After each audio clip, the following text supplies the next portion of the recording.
Suffering often does not begin with pain itself, but with resistance. It begins in the moment when reality appears in front of us and quietly says, "This is what is happening," while the mind replies, "This should not be happening." In that single moment, a conflict is born.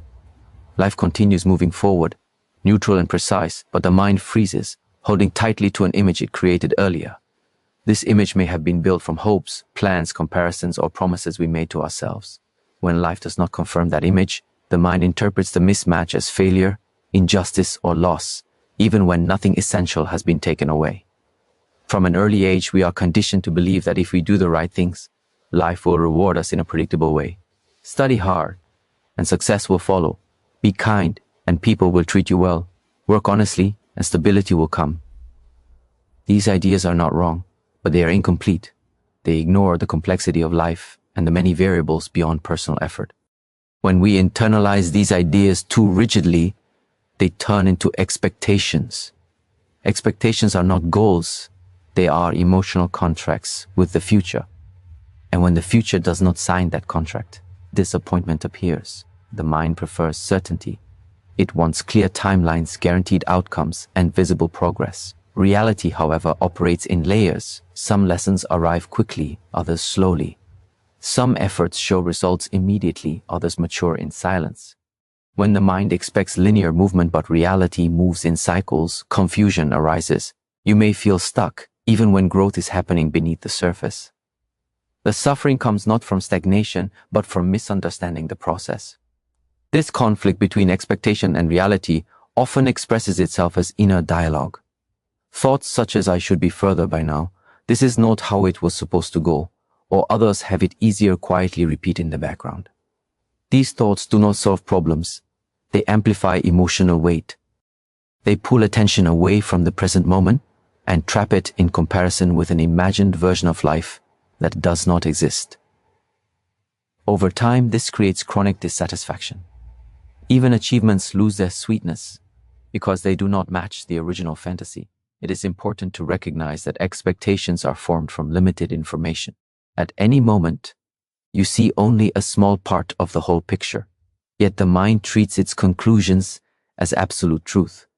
When reality contradicts these conclusions, the mind feels threatened, as if its identity is being challenged. This is why people sometimes cling to expectations even when they cause pain. Letting go of an expectation can feel like admitting defeat, when in fact it is an act of intelligence. Understanding the gap between expectation and reality does not mean abandoning ambition or effort. It means adjusting the relationship you have with outcomes. When effort is guided by discipline rather than emotional attachment, clarity increases. You begin to act because action is necessary, not because a specific reward is demanded. In this state, the mind becomes quieter and perception sharpens. You see situations more accurately, without the filter of personal disappointment. Reality is not personal. It does not single you out for hardship, nor does it guarantee comfort. When you interpret every obstacle as a personal message, the emotional load becomes heavy. But when you see obstacles as natural parts of a larger process, resilience grows. The conflict softens because you stop arguing with what is. Energy that was previously spent on frustration becomes available for learning and adaptation. Many people believe that clarity will come once life matches their expectations. In truth, clarity comes when expectations are questioned. When you pause and examine the image you are holding, you may realize it was shaped by fear, comparison, or borrowed definitions of success. Releasing such images creates space. In that space, reality can be seen as it is, not as it should have been. The shift alone reduces a great deal of suffering. The moment you stop demanding that life follow your script, you regain agency. You respond instead of react. You adjust instead of resist. This does not make life easier in a superficial sense, but it makes the inner experience steadier. And a steady mind can endure difficulty without breaking. When expectation and reality are no longer in conflict, even challenges feel meaningful, not because they are pleasant, but because they are understood. Understanding does not remove pain, but it removes unnecessary suffering. And this is where true clarity begins, not in controlling life, but in seeing it clearly, moment by moment, without insisting that it be something else. Attachment to ideas often feels harmless at first. It appears as confidence, planning, or having a clear vision of how life should unfold. But slowly, without notice, these ideas become fixed positions in the mind. They turn into rigid standards against which every experience is measured. When reality aligns with them, the mind feels satisfied. When it does not, tension arises. This tension is not created by the situation itself, but by the refusal to see the situation as it truly is. In this way, attachment becomes a silent form of resistance. The mind prefers familiarity. Once it forms an idea, it seeks to protect it even when that idea no longer serves growth. This is because ideas are often tied to identity. You are not just attached to an outcome, you are attached to what that outcome says about you. Success may represent worth, stability may represent safety, and recognition may represent validation. When life challenges these ideas, it can feel as if the self is being challenged. The natural response then is resistance, arguing internally with reality, replaying events, or insisting that things should have been different. Resistance does not stop life from moving. It only stops you from moving with it. While reality continues to change, the mind stays stuck, replaying a version of events that exists only in memory or imagination. This gap between what is happening and what the mind insists on creates frustration. Over time, this frustration can turn into bitterness, exhaustion, or loss of motivation. Growth becomes difficult because growth requires adaptation, and adaptation requires openness. When you cling to how things should be, you narrow your field of perception. You stop seeing opportunities that do not fit your original plan. You may ignore feedback, dismiss alternative paths, or reject lessons that arrive in uncomfortable forms. Learning slows down because learning often requires letting go of certainty. A mind that already believes it knows how things must unfold has little room to receive new understanding. Attachment also distorts judgment. You may misinterpret neutral events as negative simply because they do not support your idea. A delay becomes failure. A redirection becomes rejection. Silence becomes disapproval. In reality, these events may be temporary, necessary, or even protective. But attachment filters perception, turning every deviation into a threat. This constant sense of threat keeps the nervous system in a state of tension, making calm reflection difficult. It is important to distinguish between commitment and attachment. Commitment is steady effort guided by principles. Attachment is emotional dependence on a specific outcome. When you are committed, you work with discipline regardless of immediate results. When you are attached, your emotional state rises and falls with external circumstances. This makes inner stability impossible.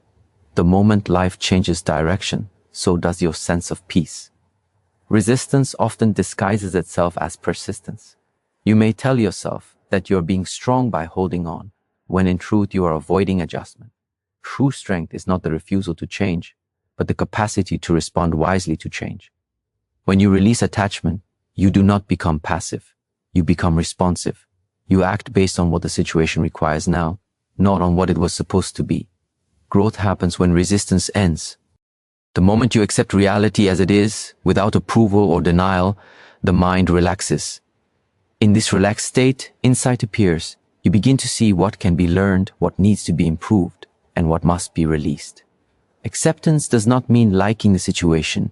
It means acknowledging it fully so that intelligent action can follow. Many people wait for life to become comfortable before they allow themselves to grow. In reality, growth often demands discomfort.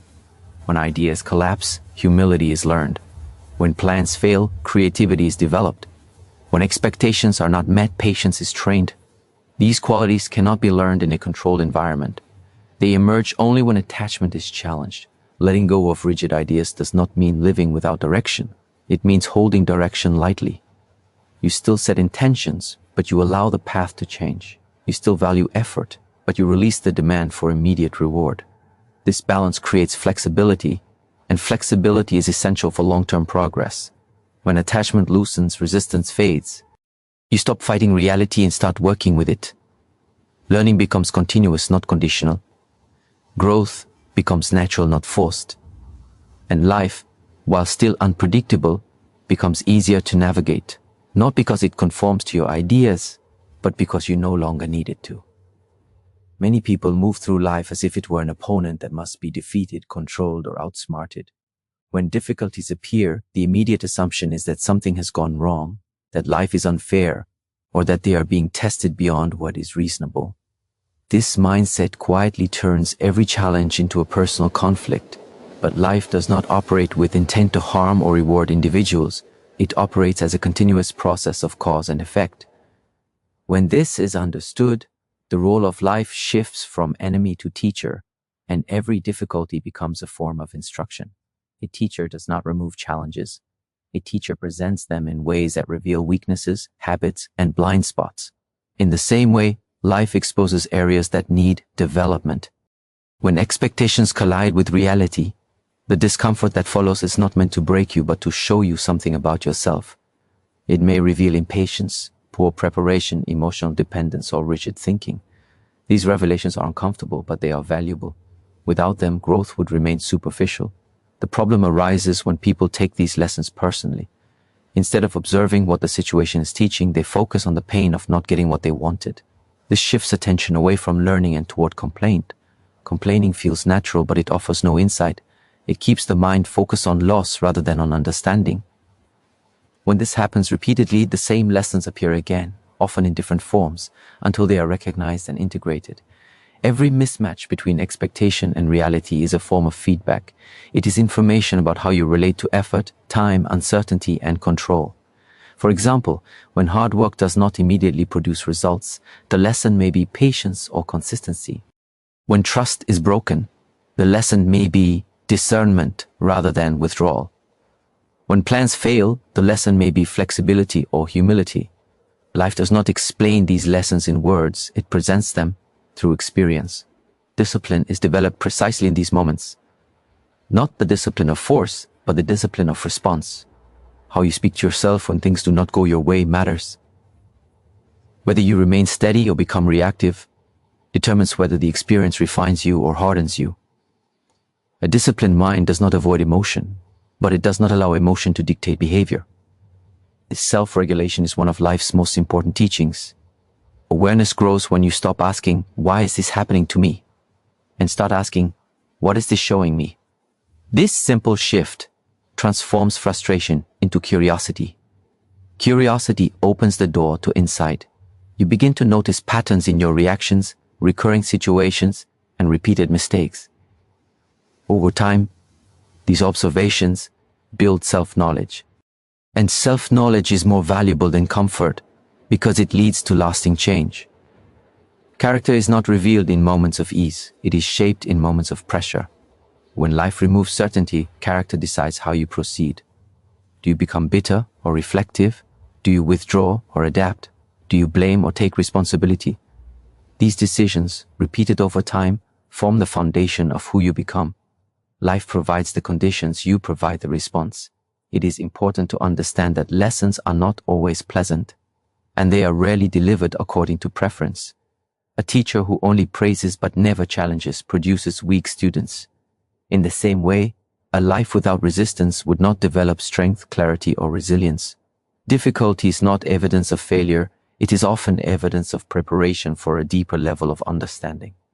When you see life as a teacher, patience increases, you stop rushing outcomes and start respecting process.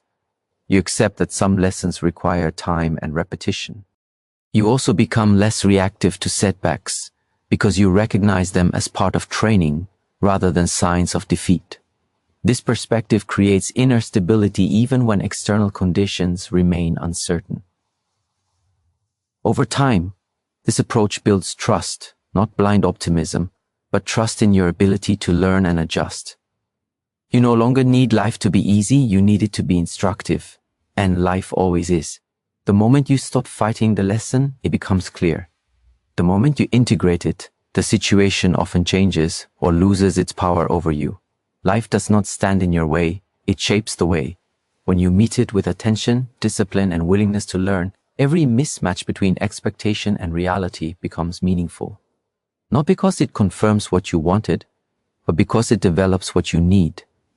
Most people spend a great deal of their energy trying to organize the outside world so that they can feel calm on the inside.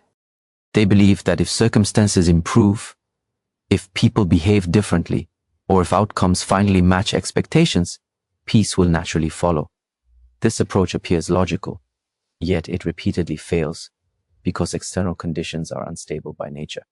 Life changes, people change, and situations shift without asking for permission. When inner stability depends on outer control, peace becomes fragile and temporary. True alignment begins when attention turns inward. This does not mean withdrawing from responsibility or avoiding action. It means recognizing where real influence exists. You may not control events, timing, or other people's choices, but you do have influence over how you interpret, respond to, and engage with what happens. Inner adjustment is the process of refining this influence. It is a deliberate training of perception, emotion, and response. When the mind is untrained, it reacts automatically. A setback produces anger, delay produces anxiety, and uncertainty produces fear. These reactions feel justified, but they are rarely useful. They drain energy and narrow awareness. In contrast, a trained mind pauses. It observes what is happening without immediately labeling it as good or bad. This pause creates space, and in that space, choice becomes possible. Flexibility is born here, not as weakness, but as intelligence. Flexibility allows you to move with changing conditions rather than against them. It does not mean abandoning values or goals. It means adjusting methods without losing direction. When one path closes, another can be explored without emotional collapse. This adaptability reduces inner friction. You stop fighting reality and start cooperating with it. The effort required to live decreases, even if the challenges remain. Responsibility is another key element of inner alignment. Many people confuse responsibility with blame. When things go wrong, they either blame themselves excessively or project blame outward.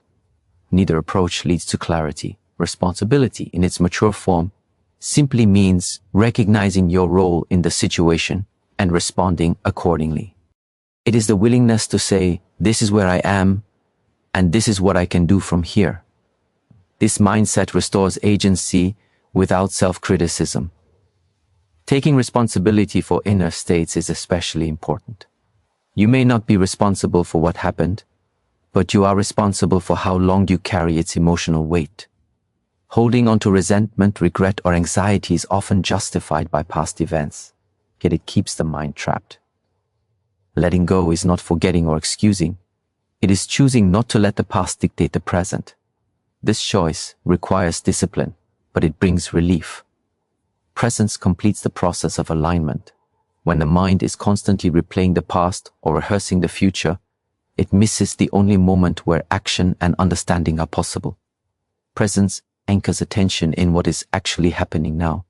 From this position, responses are clearer and more proportionate. You see what is required instead of what you fear.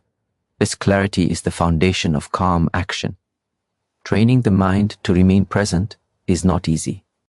The mind naturally wanders toward worry and desire, but like any training, consistency matters more than intensity. Each time you notice distraction and return attention to the moment, awareness strengthens. Over time, presence becomes more natural, and reactivity loses its grip. Peace then arises not because life is perfect, but because the mind is steady. External control promises comfort but delivers tension. The more you try to force life into a specific shape, the more resistance you encounter. Inner adjustment, on the other hand, creates alignment regardless of conditions. You remain engaged with life, but you are not dominated by it. Challenges are met with curiosity rather than fear, and success is met with humility rather than attachment. This form of peace is durable. It does not depend on praise, success, or stability. It comes from knowing that whatever arises, you have the capacity to respond with awareness and balance. When this understanding settles, effort becomes cleaner, decisions become simpler, and life feels less like a struggle. Alignment, then, is not something you find by changing the world. It is something you cultivate by refining the mind. As flexibility increases, responsibility matures, and presence deepens, peace follows naturally. Not as an achievement, but as a byproduct of inner order.